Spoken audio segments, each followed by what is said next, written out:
నమస్కారాలు ఫ్రెండ్స్. ఆంధ్రప్రదేశ్లో ఈ మధ్య మీరు వింటున్నారు, మాజీ ముఖ్యమంత్రి పులివెందుల శాసనసభ్యుడు జగన్మోహన్ రెడ్డి గారు నేను సినిమా చూపిస్తానని చెప్తున్నాడు. అయ్యా జగన్మోహన్ రెడ్డి గారు, ఏం సినిమా చూపిస్తారయ్యా మీరు? 2019 నుంచి 2024 వరకు నేను చిన్నప్పుడు ఫ్రైడే ది 13th అని ఒక హారర్ మూవీ ఉండేది. అలా ఒక హారర్ మూవీని ఆంధ్రప్రదేశ్ రాష్ట్ర ప్రజలకు చూపించినట్టు ఘనత మీది. మీకు ఇంటర్వెల్ కూడా లేకుండా 2024 ఎన్నికల్లో ఆంధ్రప్రదేశ్ ప్రజలు నిజమైన సినిమా చూపించారు. ఇంటర్వ్యూలు లేకుండా, ప్రతిపక్ష హోదా కూడా ఇవ్వకుండా, ప్రతిపక్ష నాయకుడి హోదా కూడా ఇవ్వకుండా మిమ్మల్ని కేవలం 11 స్థానాలకి పరిమితం చేసినప్పటికీ ఇంకా అహంకారం తగ్గకుండా ఒక అహంకార ధోరణితో ఈరోజు అధికార పార్టీ ఉంటే మమ్మల్ని బెదిరింపు ధోరణితో 5 సంవత్సరాలు ఆంధ్రప్రదేశ్లో అరాచకం రాజ్యమేలింది. 5 సంవత్సరాలు ఆంధ్రప్రదేశ్లో రాక్షస రాజ్యమేలింది 2019 నుంచి 24 వరకు. అప్పుడు బెదిరించింది కాకుండా ఈరోజు మళ్ళీ సప్త సముద్రాల పక్కన ఉన్నా సరే నేను వాడిని లాక్కొని వస్తా, వాడు జుట్టు పట్టుకొని పీక్కొని వస్తాను. ఏం నువ్వు తీసుకొని వచ్చేది? నీ తాటాకు చప్పుళ్లకు భయపడే వాళ్ళు ఎవరు లేరు. నీ తాటాకు చప్పుళ్లకు భయపడే వాళ్ళు ఎవరు లేరు. అధికారం కోల్పోయిన తర్వాత ఏం మాట్లాడుతున్నావో, ఏం మాట్లాడాలో తెలియకుండా జగన్మోహన్ రెడ్డి గారి వ్యవహార శైలి ఉంది. ఇది మంచిది కాదు. నీ సినిమా చూసేదానికి ఎవరు సిద్ధంగా లేరు ఆంధ్రప్రదేశ్లో. నువ్వు వచ్చినాక నువ్వు ఇంకా వచ్చేది లేదు, పోయేది లేదు. నీ శేష జీవితం అంతా నువ్వు నీకేదో అలవాటు ఉందని చెప్తారు, పబ్జీ గేమ్ ఆడుకునేదాన్ని ఆడతావని.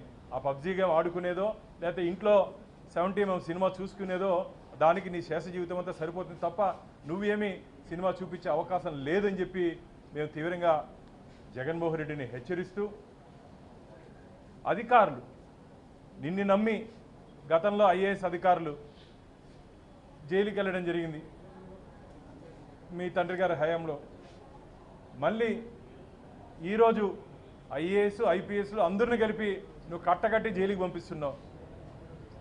నువ్వు ఎక్కడున్నావో దాదాపు 16 నెలలు అక్కడికే నీతో పాటు పనిచేసిన వాళ్ళందరినీ పంపించాలని జేయం పెట్టుకొని పనిచేసావేమో అని చెప్పి అనేక అనుమానాలు ఉన్నాయి ఆంధ్రప్రదేశ్ రాష్ట్ర ప్రజలకి. ఇండియన్ పోలీస్ సర్వీస్ని ఆంధ్రప్రదేశ్లో పొలిటికల్ సర్వీస్గా మార్చుకునేసావు.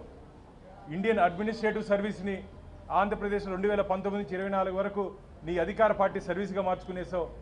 నీ పార్టీని నిన్ను భుజాన మోసినటువంటి అధికారులు ఈరోజు ఒక్కొక్కరు జైలుకి వెళ్తున్నారు. అవినీతికి కేర్ ఆఫ్ అడ్రస్ వైసీపీ. మొత్తం 5 సంవత్సరాల కాలంలో లక్షల కోట్ల రూపాయల కుంభకోణం. మట్టిలో కానీ, మద్యంలో కానీ, చిన్న వ్యాపారస్తుల్లో వాళ్ళ దగ్గర కానీ, ఎక్కడ కానీ దౌర్జన్యాలతో కోట్లు వసూలు చేసి, ఎక్కడ అవినీతి జరిగినా సరే తాడేపల్లి ప్యాలెస్కి లింకు, ఎక్కడ అవినీతి జరిగినా సరే ఈ వాటాలు కోటాల్లో తాడేపల్లి కోట వరకు పోయిందని చెప్పి చెప్తున్నారు. ఇది మంచిది కాదు జగన్మోహన్ రెడ్డి గారు. మేము మా ఎన్డీఏ కూటమి భారతీయ జనతా పార్టీ, టీడీపీ, జనసేన ఆంధ్రప్రదేశ్ని వికసిత ఆంధ్రప్రదేశ్గా ముందుకు తీసుకోపోవాలని చెప్పి ఒక దృఢ సంకల్పంతో మేము ముందుకు పోతున్నాం. నరేంద్ర మోడీ గారు భారతదేశాన్ని వికసిత భారత్గా ముందుకు తీసుకుపోతున్నారు. మా ఎన్డీఏ కూటమి చంద్రబాబు నాయుడు గారు, పవన్ కళ్యాణ్ గారు, పురంధేశ్వరి గారు మా కలయిక ఆంధ్రప్రదేశ్లో ప్రజల ఇష్టాలు, ప్రజల కష్టాలు తెలుసుకొని మేము ముందుకు పోతున్నాం. ఈరోజు జగన్మోహన్ రెడ్డి ఆంధ్రప్రదేశ్ ప్రజలు ఏమనుకుంటారంటే, ఇప్పుడుంటే చంద్రబాబు నాయుడు గారు ప్రజల్లో తిరుగుతున్నారు, పవన్ కళ్యాణ్ గారు తిరుగుతున్నారు, బీజేపీ నాయకులు మా సత్యకుమార్ గారు, పురంధేశ్వరి గారు, మిగతా నాయకులందరూ మేమందరూ తిరుగుతున్నాము. నువ్వు ఏ రోజైనా సరే ప్రజల కష్టాలు కానీ, ప్రజల ఇష్టాలు కానీ తెలుసుకొని వ్యవహరించావా?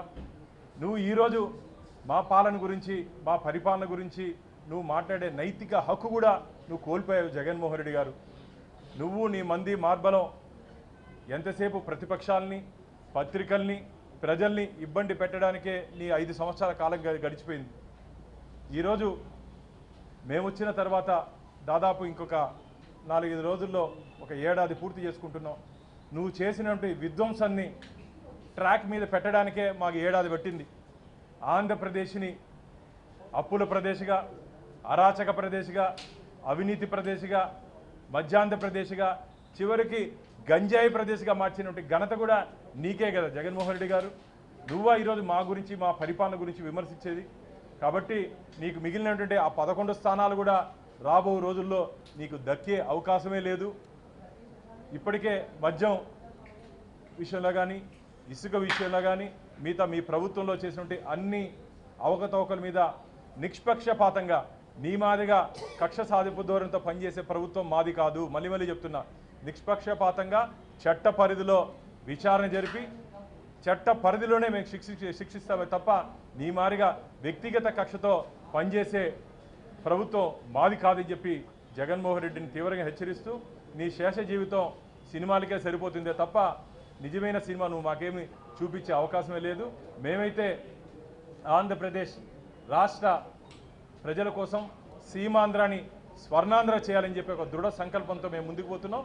దానికి కావలసినటువంటి సహాయ సహకారాలన్నీ కేంద్ర ప్రభుత్వం నుంచి ఎక్కడెక్కడ ఏ రూపంలో అమరావతి రాజధాని నిర్మాణంలో కానీ, పోలవరంలో కానీ, రోడ్వేస్ కానీ, ఎయిర్వేస్ కానీ, air connectivity, rural connectivity, road connectivity, ఈ అన్ని కనెక్టివిటీలో కేంద్ర ప్రభుత్వం ఎక్కడెక్కడ రాష్ట్ర ప్రభుత్వంతో అనుసంధానం అవ్వాలో ఆ విధంగా అనుసంధానం అవుతూ ఆంధ్రప్రదేశ్ని ఒక వికసిత ఆంధ్రప్రదేశ్గా మేము ముందుకు తీసుకుపోతున్నాం. థ్యాంక్ యూ నా గోవిందా.